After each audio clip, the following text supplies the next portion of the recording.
Well, hello and God bless you. I'm James Jackson. And I'm Pastor Wayne Moore, the co-host. Right here on Real People, Real Voices, and we are glad that you've joined us on today.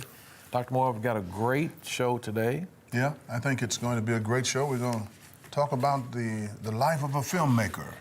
Well, you know, filmmaking falls within one of the 7 societal mind motors, and one of those is arts and entertainment. Right. And certainly we need... John Maxwell, isn't it? Yeah. Okay. Yeah. And certainly we need good people functioning in these areas because filmmakers have access to what people think. Right. And the material that they produce, when it's disseminated into society, it has an impact. Yeah, it has a great impact. I think one of the problems, really looking at it in society today is cinematography. It's a very interesting trade or profession, but there's a lot of things that are out there that really don't help, but in most cases, it does. You have to look at both ends of it because you look at some of the things that are going on in our society today, a lot of things that we would not be privy to through cinema and through films. We're able to see that, and it gauges us a certain way. Well, Jared Mushner is going to be joining us. Yes. And he's going to talk to us about some of the things that he is involved in, some of the things that he's already done. He's suggesting to us, too, as well, that he'd love to be more informative to all communities, and that's dynamic right there, to share what he has with everyone else. It's phenomenal. Yeah, so I think you all are going to like it. And speaking of please go to our Facebook page, Real People, Real Voices. Like us on Facebook. Please share us with your friends and family. Also, you can go to our YouTube channel at WHMB Channel 40 and watch this show and other shows that have been previously recorded and enjoy them all day, every day. And we're here for you, believe it or not. That's right. Real People, Real Voices is designed for you. And if you're interested in being a part of this, give us a call and we'll see what we can do. Yeah, we'll be back after this.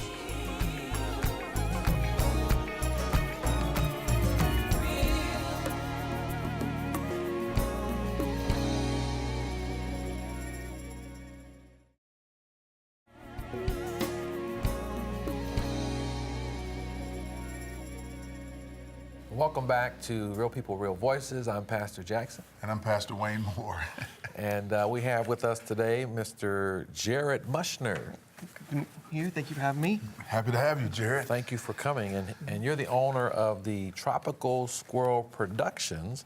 It's an animation company here in the city of Indianapolis. Correct. Tell us about it. Started in January after my wife and I moved back to the Indianapolis area. We're a small little company located just north of Greenwood, and we just do a lot of custom animation. We do some short films. We also do corporate work. We've done stuff like Rolls-Royce. We've done stuff with the National Move with the Mayor campaign. We've done stuff with NRG, which is a huge energy company out in Texas, as well as a number of nonprofit groups out in DC. Okay. So we do a lot of work for a lot of different stuff. Animated work. Animated work. Explain that to us, animated work. Well, that's going to vary from everything from hand-drawn, picture by picture, then scan it in, color it digital, frame by frame, to building digital puppets that you manipulate for parts of things, to blending those technologies, to just doing pure vector stuff, and then animating that over time by changing the shape of everything as it goes, to also then doing 3D modeling and then do all that animation. And it's a mix of all of that is Jared, what we end up doing. could you help me understand something? Is animation a new word for cartoon? Well, no, cartoons just a type of animation. Okay. Because you can do, a lot of stuff can be animated. Yeah. From the opening titles of your show with the animation and those kind of motion graphic stuff to pretty much anything moving that's either been drawn or somehow created. Well, I just wanted to know. I don't think I'm the only one that wanted to ask that question now. I thought I'd better ask you, Jared, make it clear so we can move on. Oh, if I didn't do this for a living, I wouldn't know. So your company's fairly new. Yes. Here in the city of Indianapolis. And are you getting some traction do you think? Yeah, we're getting some traction. It's always slow going when you kind of move into an area. I mean, we're good, already in the black for the year, so that's nice. And then it's just kind of making more connections and getting more involved with the community and seeing the landscape here, and then seeing where we offer a solution that benefits everybody. Now, is that industry crowded with regard to a lot of different other companies like yours? Not really. I think in Indianapolis we may be the only one, if maybe not the only animation Wow. company around here. Really? Yeah, there's really not a lot locally. A lot of advertising agencies and some creative places have some in-house people who do motion graphics and some animation work. And then I know IUPUI and I believe Ball State both also have animation programs, but most of those students kind of pass through there and then move on Because elsewhere. there's not enough There's not an- opportunity here. Yeah. Okay. And you're on the board with the Indiana Filmmakers Network. Correct. Tell us how interesting that is. That's fun. We get to set up a lot of educational programming for area filmmakers, and we're currently so that can be everything from how to use different kinds of cameras to an event I have going on later tonight where we're Skyping in an IP lawyer from DC to help explain property law to people and do all that, to having people come in discussing networking, film festival heads, do business plans, marketing plans, kind of cover a little bit of everything every month within that network. And it's a bunch of different groups that are all over the state. And we're actually currently in the process of, it's all transitioning over to a nonprofit. So we can then develop some more programming and more sustainable programming for helping with kind of a job readiness kind of thing for within the industry, as well as supplemental educational stuff based on for people kind of looking within the creative arts. That's great. Because that's something kind of lacking in a lot of the educational areas is you get a degree in art or film, but you don't know how to read people don't know how to read a contract, they don't know business plans, they don't know finances, they don't know taxes, they don't know all kinds of broad stuff. So it'd be nice to kind of bring some of that information in where it's kind of lacking in other areas. And you use the term creative arts, Correct. which is interesting because it implies to me that you start from a foundation and you build something up versus perhaps you get something to work with. Yeah, and a lot of stuff when it comes to film's like any kind of thing like that, film, television, everything is so collaborative and involves so many people doing so many different skills. When you, whether it's the building of laying out the posters, designing the posters, printing them off, setting it up, hooking up the lighting, running the electrical, setting up the cameras, adjusting lenses, turning focus, writing the scripts, prepping everything, picking out the costuming, picking up the makeup, choosing the right watch, the right pair of glasses, proper placement of the microphones, recording stuff correctly, all the technical processing in the background. I mean, there's this whole myriad of stuff that goes on. That's why there's so many minutes of, at the end of a film or TV show, there's such a long list of credits. Okay. It's because so many people are involved because there's so much that has to be done. And even on a small scale to a large scale, you get it's such a collaborative effort that involves so many skills. And even if you're not doing it to be recorded on film, you still can bring a lot of those skills in different areas. Let me ask you something, Jay. Yeah. You were talking about from the makeup to the, how Jack and I look today, on set. How do we look? The makeup, the watches. Tell me how, are we on point? Yeah, you're looking good today. I needed to know. He just needs a new canvas. You got to have the right canvas. No, everything. It's all about just capturing the person, the personality, and making sure all that kind of shows through. And What do it's you all feel? being genuine. What do you feel about the filming industry today? It's kind of fragmented. There's a lot of overseas, as far as we're talking professional film, we're talking Hollywood film industry versus, on the Hollywood side, it's so much dominated by the foreign markets. If you're looking China really sets a standard, and international sales really set a standard. Sequels and stuff like that are big business, but they're also big business because that's what people go to see. About 500 to 1,000 films are released every year. 500 To 1,000. to 1,000 feature films are put out every single year in the North American market. Wow. But most people only go to see the sequels, the other stuff, the everything, things that are already based on existing IP. So even an indie film, they'll usually only do well if they're kind of already based on something or have a cultural connection to boost them up in the first place, like an historical event, a book, something like that. So what happens to all the other films? A lot of them don't make a lot of money.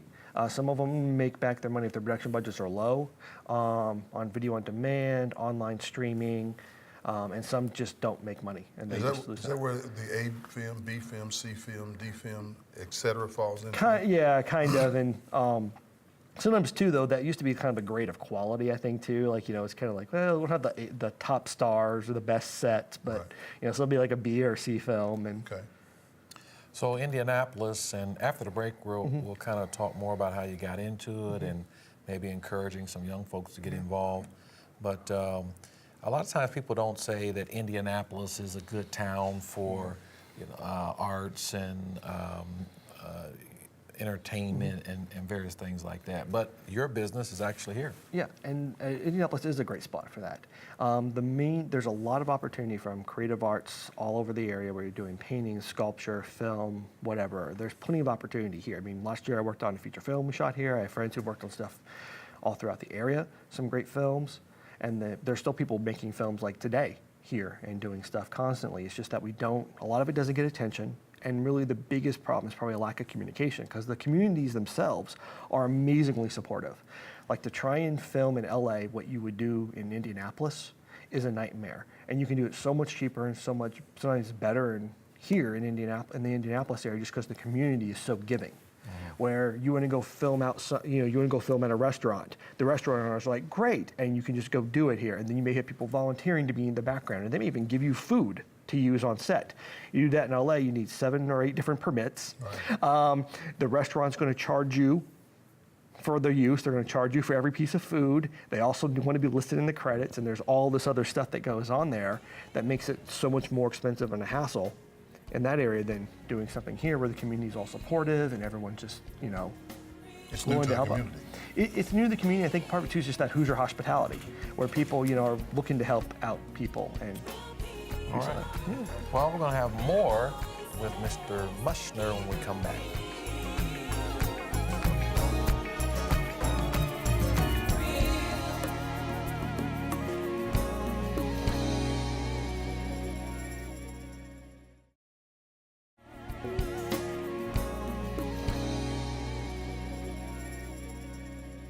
Welcome back to Real People, Real Voices. I'm your host, James Jackson. And I'm Pastor Wayne Moore, your co-host. And we are glad that you're here. And we're here with Jared. Mushner, and he is the owner of Tropical Squirrel Productions right here in the city of Indianapolis. So if you need some help with your media, some animation, all that sort of thing, give him a call, get in touch with him. I'm sure he will be willing to help you. Now let's talk about the Indiana Filmmakers Network. yes. And your connection and involvement with them. Well, I'm now on the board of the Indiana Filmmakers Network, the IFN.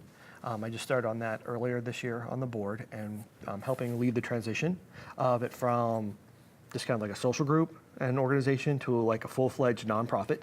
Been following all the paperwork. Now we're just going to be waiting on 501c3 status going through, so we can now start doing more development and more outreach for the community. That's kind of like my involvement on that. The organization itself has been around since 1998, and basically their primary goal is trying to help facilitate education in a creative environment for filmmakers or even aspiring filmmakers or anyone even interested in the thing, with open public meetings. We have those in Indianapolis, in Noblesville, on the second Tuesday of every month. There's one the first Tuesday of every month in Terre Haute. In the Vigo County Library, there's one and the one is the Noblesville Glendale IMAX. The Glendale 16 in Lafayette, the third Thursday of every month, and then it varies on times. They have one down at Evansville as well. That's your meetings. Those are the meetings, yes. So, and they're all over the state. Typically, we have a guest speaker, or speakers come in, talk for about an hour or so on a topic related to film, and then we open it up for networking so we can get filmmakers together and creative ideas and stuff to exchange. And we're also looking to maybe cross over with more groups and stuff like that too, and bring in more collaborative in the media. Well, it's an exciting industry, filmmaking. What drew you into it? How did you get into it? I kind of fell into it by accident. While doing stuff in college, ended up working at a TV station and doing editing, and then eventually doing producing and stuff like that on that end. And then a lot of the people there in television all seemed to have want to do film or are involved in indie film, and so they started doing projects. I'd help people out with that and kind of picking up Change this your direction. kind of changed direction, but picking up doing what I did. I already did editing, and then picking up more the post-production and background side of things, because I'm not really the in front of the camera kind of person, or the grab the spotlight director kind of whatever person. So just kind of helping out in the background, whether it's doing visual effects work, doing editing, any other kind of post-production, stuff like that. So all the technical, what codecs, frame rates, building DCPs, blah, blah, blah, blah, blah, all that fun jargon stuff, or even going into then some of the art production, which is what's kind of lacking too. A lot of people locally don't, or the indie world don't do that as much on the art production side. So. I think it was interesting to hear that the IFN is going to try to be more educational and reach out to communities. Could you explain that a little more? So now that we're becoming nonprofit, the 2 tracks of programming we're looking at building are, first would be like a job readiness style program where the kind of the entry level job within film is like being a PA, production assistant. So looking at building a thing where we can, like a boot camp or kind of coursework where we can, that's still workshopping that, to get them, someone can start in, learn the basics they need to be on set, so as more film and more projects come on, they're ready to go from the ground up. So they're not learning terminology, they're not learning what they need to do, who's what on set, who answers to who, they know exactly what's going on, and can actually kind of hit the ground running, which is great for anyone interested in film because it doesn't require any special education, it doesn't require any particular degrees, certain levels of experience. You just kind of have to be a hard worker and being willing to put in the time and do what you're told on set, which is great, which is a good entry level for anyone for that. That's as far as on like the career track. Production assistant. Production assistant. Yeah, that's like the kind of like the starts off as like the gopher or whatever else. So one day they could be blocking traffic for somebody. Maybe they're taking lunch orders. Maybe they're helping you glue sequins onto a ball somewhere. I think one time we were on set and I had to have PAs helping me spray paint punch bowls. That's getting your foot in the door. Yeah, but it is getting your foot in the door and you get to meet a lot of people and there's a lot of stuff and there's proper ways to do things and there's not proper ways to do things. And the more professional work we keep bringing into the area, they expect people to know the proper ways to do things. So in order to do the work when they get there. So and so that way it just makes everyone look better and makes the state look better if we can start maybe helping people know that. You ever heard of the Chapman School in California? I've heard of it, yes. Yeah, film school? Yes. Great film school, I heard of it. So they turn out some great cinematographers. And, I just thought I'd throw that in since you're talking about filming and things of that nature. Yeah. Are you seeing a lot of minorities getting involved with this kind of thing? Yeah, actually we have, there's quite a few in the area doing their own stuff. I know helped do visual effects on set, actually for a minority filmmaker, Demetrius Witherspoon, who was doing kind of a series of films. He's like playing at Gen Con and some other film festivals around, I think Indie Short Film Fest too. So I was doing some on-set visual effects work for there, for his stuff. I know Sonny, whose last name I forget, he's been shooting film around the area, and there has been more and more minorities getting film, involved especially now that it's more accessible than it is before. And it's also important to tell that other story. And I think things like the more like successful, like with the NWA movie being successful, with Luke Cage now being so successful, I think it's also inspiring more minorities to kind of pick up the lens and do more. But that's what you plan to do, though, is to help in the IFN, is to get more ethnicity involved. Whoever wants to be involved, we're there for whoever wants to be involved. That's great. Reach out to everyone, crossing communities, because that's one of the probably the hardest part about any of the creative circles in Indianapolis, is that no one talks to anyone outside their own little bubble. So, we're trying to bridge the gap. I know I personally, and some of the new people we have on the board now, because we've kind of shifted things around, are taking the time to reach out, go to other communities, go to other social events, trying to, branch out and get into all the communities we weren't in before, where people weren't talking before. Because filmmaking used to be whoever could afford the cameras, which are expensive, which were very expensive and everything else. Now that anyone can do it, and you don't even necessarily need the education or whatever behind it, it's more and more people involved. And it's the same thing like for a lot of the art, a lot of the more digital arts work. And the nonprofit status is going to help you tremendously. Yes. Gain resources to create those environments for young people. Yes. Yeah, that's great. Outstanding. Yeah. Thank you for coming. Well, thank you. Really appreciate Thank you for having me. Yes, Much. wish you much success. Thank you. And thank you for joining us on Real People, Real Voices on today. We're going to be back here in just a bit with the rundown. We want to encourage you to like us on Facebook. Even now, go to your Facebook page and like us, Real People, Real Voices, and share that page with your friends, relatives, associates, and neighbors. Also, you can go to our YouTube channel at WHMB TV 40, and you can watch this show and other shows that have been previously watched at any time. Yeah, it's a great privilege to be here and to share with the community as much information as we can and to give more insight on what's happening around them as well. Yeah. So stay tuned. We'll be back with the rundown.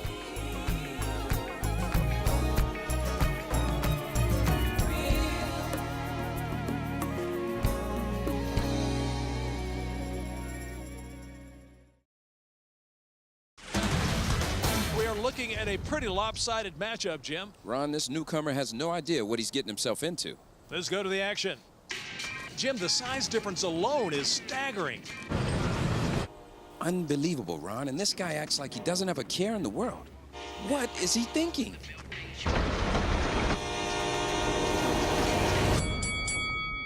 Every day, people tempt fate and die trespassing on railroad tracks. See tracks, think train.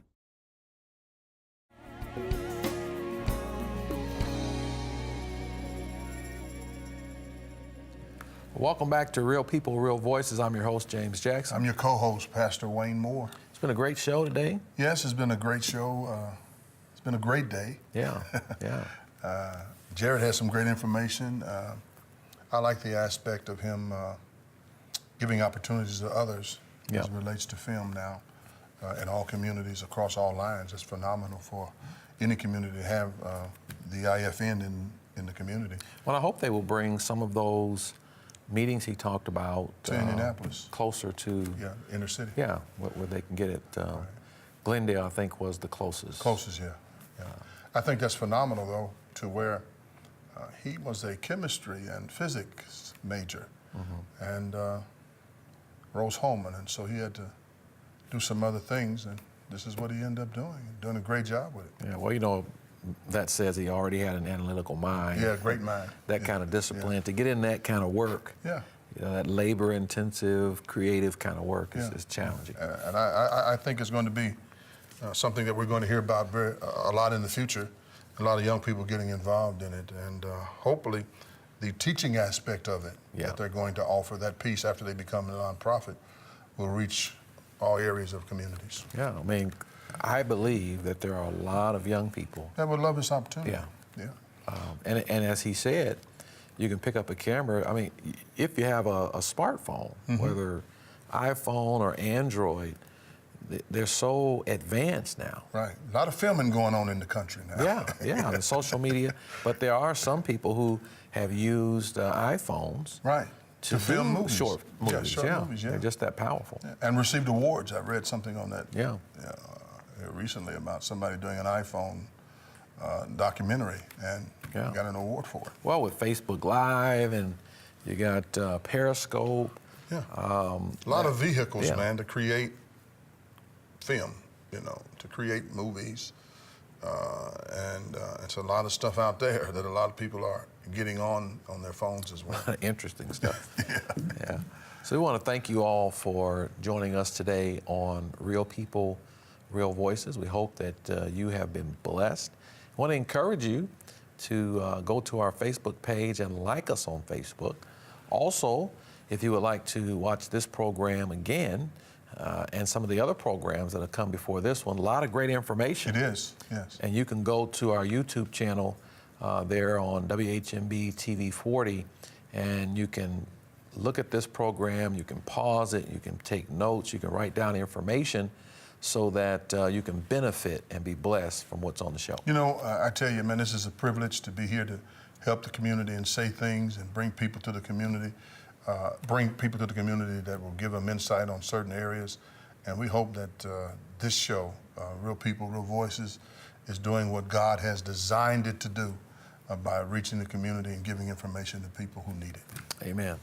So again, God bless you. Thank you for joining us on today, and we'll see you next time on Real People, Real Voices.